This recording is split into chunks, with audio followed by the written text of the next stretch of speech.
Welcome, everybody. My name is Kristen Sharon, and I'm very excited to be here with you today. My guest is Erica Wasserman. She has joined us, and Erica is a certified financial therapist. She combines her education in finance and intentional economics with her passion for helping others, empowering individuals, couples, and companies to reshape the way they think about money. Thank you for being here with us today, Erica. Thanks. I'm excited to be here. It's a great conversation that I know we're going to have. So let's dig in. All right. Well, for those of you who are new, our hotline, we will give you the opportunity to ask professionals in the divorce and financial industry space questions about the divorce process. We're hoping that this hotline will generate some discussion that you'll find helpful. The purpose of our show is to provide general information as it relates to divorce and to showcase how certified divorce financial analysts professionals can help you. While we will be answering questions about divorce and finances, we cannot offer personalized legal or financial advice. The reason for this is because each divorce situation is so specific, and there are many factors that may impact your particular situation, such as state specific guidelines and statutes. We're going to answer questions generally and hope to steer you towards resources, information, and professionals that can help you. But nothing you hear on this show should be construed as legal advice, financial advice, or tax advice. And I really can't emphasize this enough. Please do not consider anything that you hear today as a reason to not seek professional advice that is specific to your individual situation and geographical area, as that can vary wildly. So the show is educational, not advisory. And we hope to point you in the right direction and give you some great information and resources that can help you today. Okay, so Rachel from New York says, I'm dating again, but I panic when money comes up. My ex controlled all of our finances, and I feel powerless when my new partner suggests we go half on things. How do I stop carrying old financial trauma into a new relationship? I love that she even used the word financial trauma. Yes, it's a real thing. And we don't necessarily realize it when it's happening. And we default into roles in relationships. So she mentioned in her marriage, the default was he took care of all the finances. So generally, what happened during the divorce, there's probably a lot of shocking information that she was finding out, things that she didn't know, and left her feeling with a lot of feelings. We'll leave it at that. I can't judge what she was feeling, right?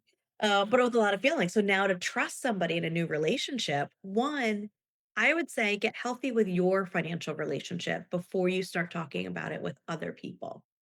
What does that mean? It means understanding what your triggers are, how your financial history came about to create the patterns that you're seeing today. And that's the work that I do as a financial therapist is helping people understand how their patterns, their mindset showed up to who they are today, and then helping them to keep the ones that they want and discards the ones that aren't helping you. So now we're in a relationship, which by the way, new person, they Mhm. have a new background, new religion or cultural messaging, and their own experiences. And so having these uncomfortable conversations is going to be important because you're both coming from completely new and different perspectives without communicating to each other. So what it might sound of is like, let's go split the hotel room for a vacation for a night. Sounds great, maybe the first time. But if you're trying to save for money or get out of credit card debt, it's actually having a conversation that my vacation spending is only X amount of dollars. So we might have to cut the trip to 2 days versus 4 days. Mhm. It's those open, uncomfortable conversations that are going to help build financial intimacy for your next relationship. And so Oh, just I love that. Yeah, no, Mhm. that's great. Because you're right. At some point, you just have to have the conversation. And it's hard when you first start dating after divorce, when is an appropriate time for that conversation to take place? It never feels That's like the right tricky. time. It's Mhm. and it doesn't, and that's okay. But, like, so with that being said, I created Let's Talk Finances conversation cards. So there's a couples edition. This is the couples edition. And then Mhm. there's the divorce edition after you get divorced to ask yourself the questions.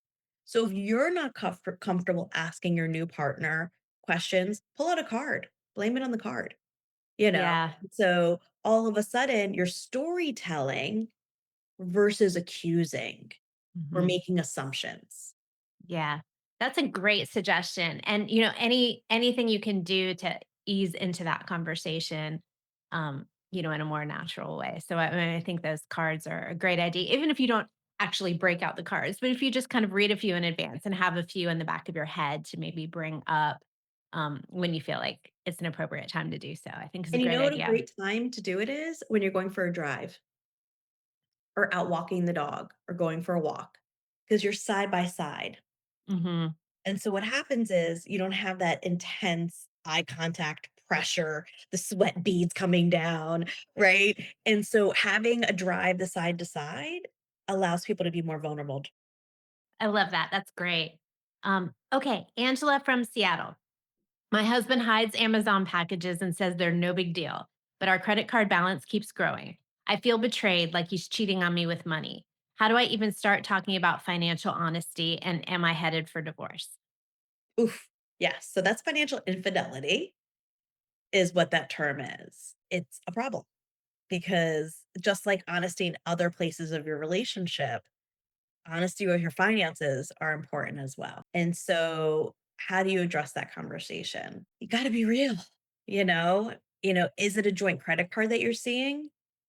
Is it a credit card that he's hiding from you? What is the exposure that you both have? And again, maybe instead of starting the conversation with another Amazon package, what did you buy now? What if we twisted it around? What if you said, start a joint savings goal?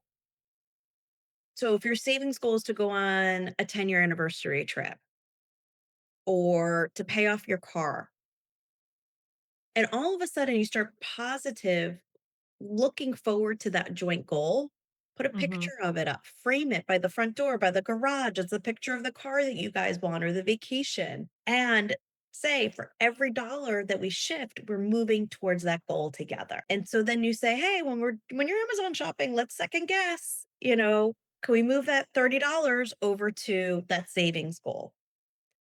You can even do a coloring, like the churches and the temples and the schools do the color savings and start coloring in and start saving towards that goal, visually seeing it, working together.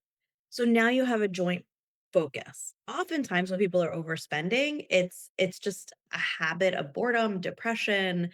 Um, are they using the product? What can be replaced also with that spending?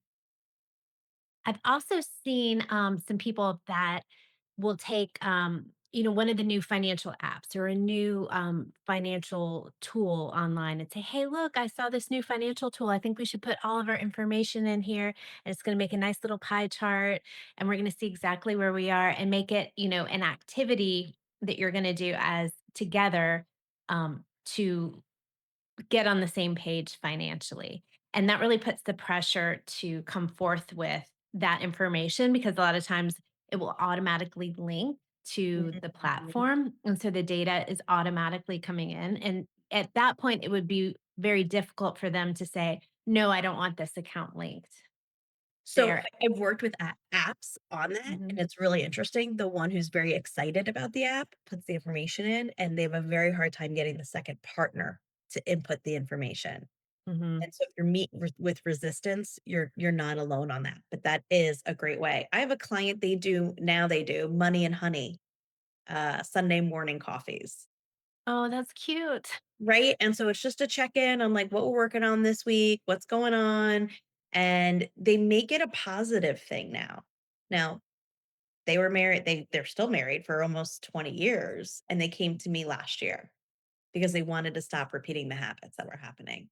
And so now they have these check-ins where it's common conversations weekly, so that way if it doesn't get too far out where it's too past, and instead of respecting one another, resentment was building. And Well, so yeah, and married couples need to understand that their financial partnership, it's like a business. All businesses have monthly financial check-ins, and that's a normal thing. And I think that if you want your marriage to be successful, you have to be on the same page financially. And his financial infidelity does impact you. It absolutely impacts you, and you have every right to know what debt is out there because it could be half yours. Yep. if your marriage doesn't work. And I think let's be careful here because when people share financial information with me, and I'm sure with you, a lot of shame comes along with it. And so we're talking about the gentleman that's overspending might not even realize how much he's overspending by or the Mm, impact that it's having on the retirement plan. And so all of a sudden shame and guilt come in and so they push away, and retreat even further. So I think as you embrace these conversations, making them comfortable. So in my book Conversations with Your Financial Therapist, I created a money mindset method and it uses the word money. And the first one is make the conversation comfortable. So what does that mean? Don't start this conversation when he's running out the door to go get the oil change, or off to a mhm, golf match, right? Like make sure the timing is right. Your tone. Did you really just buy this again? It happens to all of us, right? mhm. Instead of finding the right time to address, we've spent, $600 on Amazon this month. What's going on? What do we need? What we don't need? How can we address this? Time, tone, temperature, making it comfortable. The other thing is, one question at a time. Don't try and boil the ocean here because we lent your mom $300 in 2019 is not the time to have the conversation about overspending on Amazon, right? Yeah, One question at a time and nurture your shared goals, right? So, why is that important for us to focus on today? Amazon spending impacts what? Why is that goal important to you? mhm, And then evaluate practical solutions. Hey, you have, a budget of 300 every month. Do whatever you want with that, mhm. right? Like brainstorm ideas, go look on OfferUp, whatever it is. If you get like the shopping high, let's go thrifting on Sundays or, like do practical solutions. And then why compassion? Say yes to compassion. Compassion for yourself and for the person who's sitting across from you. Because there might be some shame and guilt and uncomfortableness happening on both sides of the table. That's a great way to break that down. And, finally, go and get some help if you're still struggling with having these conversations, because these conversations do have a way of snowballing. And this situation isn't going to get better if it's not addressed. And so, seek the help of a financial therapist or a financial planner or a marriage counselor to help get you through this, what is now a minor obstacle, some Amazon packages. But before that snowballs and before it gets worse, so that you don't find yourself in a place where you are getting divorced because of this financial infidelity has continued. And then it's grown this resentment, and it's grown more distrust. And then all of a sudden you do find that your marriage is in jeopardy. Yeah, and it's like any other issue with Mhm. sex, with money, with, careers. The longer you avoid it, the bigger it becomes. Yeah. So Yeah. stop avoiding it. Start the conversation today. All right. I think that is great advice. Okay, James from Portland says, I'm a saver. My wife is a spender. I want to invest in the future. She wants to enjoy life now. Every time I bring it up, it turns into a huge fight. How do we find a middle ground before it breaks us apart? Sunshine Fund. Okay. Yes. So you both have goals to save for or Mhm. spend for. Hers are more in the moment, yours are more long term. I love a good sunshine fund. Have you heard of that before? I have not heard it called that, but I think I know where you're headed. Yeah. So have a spending fund for enjoyment.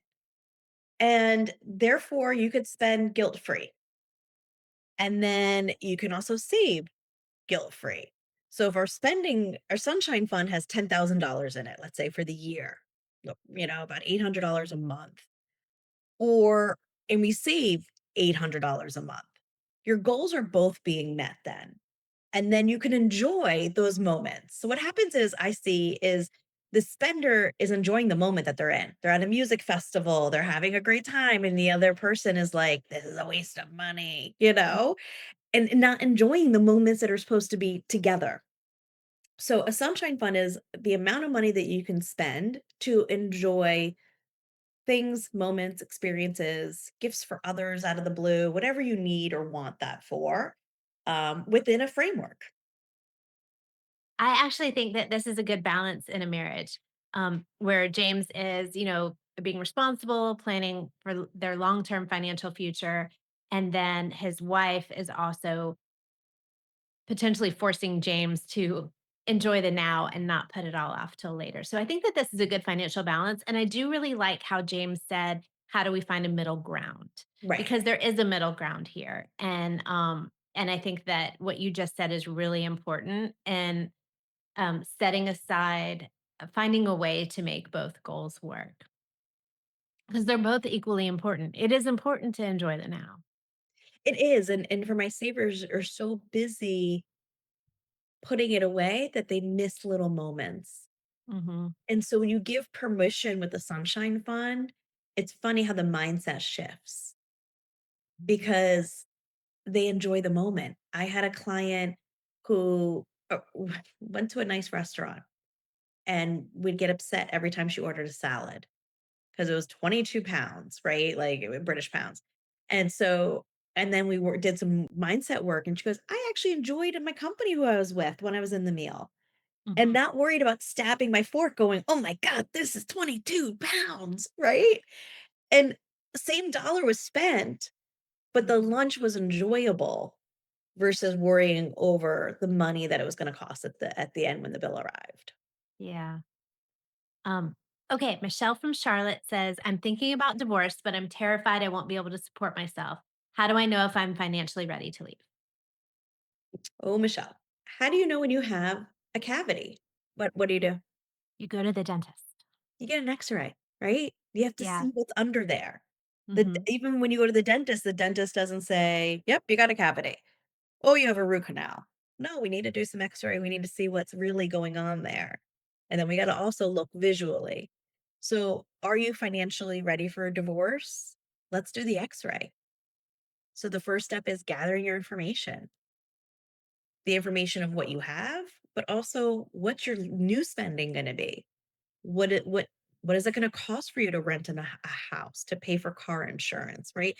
So we can't answer that question until we have the X-ray. Hmm. And so, are you financially ready for divorce? Oftentimes is more a mental mindset of are you ready for divorce? Because when you are, and as a divorce attorney, the papers come out, right? The binders get built and that they show up with numbers. So, are you financially ready? The first step is start gathering information and look at it. Yeah. And this is an area where there are a lot of professionals that can help you. A certified divorce financial analyst can plot this out for you, and can show you future projections of your budget and how much you're going to need to live. And a financial therapist, such as yourself, can help with the mental piece of making that shift, and making that ultimate decision once you have the data to say, okay, this is what this is going to look like. Or let you know that, listen, you really can't afford this. So let's put it together a plan where you can reenter the workforce or look for a different job or make additional take additional steps so that you can get there if now is not the time. You made a great suggestion there. Get the professional help because you don't know what you don't know. Hmm. And if you're asking, am I financially ready? There are finances, and I'm a homeowner. I'm a single mom of three teenage girls at this point. I jokingly live in a sorority house. There's expenses that you don't even think about Hmm. that a professional does every day. And you're going to be like, how much is your HOA fee? What about the college applications that are going to be needed? There's so many other little bills that we forget when we're doing it for ourselves. That engaging with a professional will help you get a clearer picture. Yeah, and really take away that fear of the unknown, which would give you the confidence to take that next step. So spending, we're back to spending. Oh my God, I have to pay for a professional. I don't know if I can pay for a professional. It's one of those things back to the cavity, right? Going to the dentist sooner and knowing what you need done, the cavity might be a small cavity. You Hmm. wait, you try to floss it out. I don't know what you would do for a cavity, right? You ignore it, and then all of a sudden you need a root canal. So when you Hmm. try to tackle your finances maybe by yourself and figure it out, you might actually be causing more pain and more expenses for yourself in the long run. So engage in the help and the support early on will help you in your future self. That's great advice. Okay, we've got time for one more. Yes. So Priya from San Jose, California says, my husband keeps sending money to his parents overseas, and I'm frustrated because we're barely covering our bills here. He says, I don't respect his culture. How do we set financial boundaries without destroying our marriage? I say this often. In Yeah, fact, me too. it's a question that I have in the Let's Talk Finances couples edition. One of the questions is, do you believe we should support adult family members? And it blows my mind that when we're in love and young and dating, that these conversations aren't addressed. Mhm, And then all of a sudden, it becomes a big issue in the family. And so culturally, some people are their parents' retirement plans. And there's an expectation that they will pay at and sacrifice for their parents. And when you marry somebody who doesn't have that same mindset, yep, congratulations, you now have conflict because you have a different mindset. mhm, And so understanding culturally is important. Your why, my parents took care of me, they made the move to this country, whatever it is, right? Understanding the why. But then coming back to that money mindset framework I was talking about, the E is evaluate practical solutions. So this is where you talk about again, I am making the money comfortable, right? Have a mhm. good conversation, not when you're rushing out the door to sit down together, one question at a time. How do we support my parents and continue to have their respect? Nurture that shared goal. It's important for both of us that your parents respect us, or that you feel viewed by your parents as a good child. And then we hit the E, evaluate practical solutions. This is where you get creative. So I was working with a client, Dominican parents, overnight needed plane tickets, $1,000. Then a few months later, all of a sudden need another plane ticket. And the expectation was you pay for us to go home when we have an emergency. Mhm. The boundary they were able to come in place was mom and dad will spend $1,000 a year on plane tickets. Because if you book in advance, it's $250. Right? So I honor that you need to go back, you wanna visit your family. This is what I'm able to do. So in that evaluate practical solutions, what's the important piece for your parents? How can you cover that? And maybe how can you cover it within a boundary that's both communicated ahead of time so both parties understand what's happening? And then why yes to compassion. I really like how that was such a practical solution, that you offered to say, here's your boundary. Um, but what I love about that is that the couple is on the same page with that. Everybody knows what the rules are in advance and that it's communicated. So it really would minimize any conflict around this situation. I've seen this situation become problematic in a divorce, and something that I think people should just be aware of when you're purchasing, property in a country that is not where you live. You're potentially creating some issues where if you were to get divorced, you may not have access to those assets any longer. And so I would just really encourage you to be aware of how much money is going overseas. Where is it going? And what are the amounts? And is it going into real estate? And then familiarizing yourself with, how those property laws would work in that area if you were to become divorced, so that you're getting ahead of putting yourself in a situation where you may not be able to access those assets one day. Do you work with an attorney in that country or do you work with an attorney in our home country? Usually both. You really need to be familiar with how things work on both sides of that coin.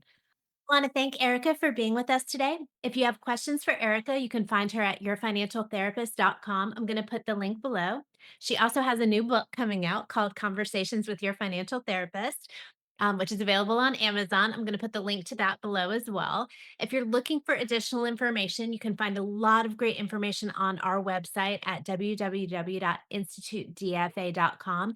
And if you search under the public heading, you can find a certified divorce financial analyst in your area. We'll also put a link below to anyone who has questions for our next episode. And thank you so much for being with us today. Thank you. Great questions.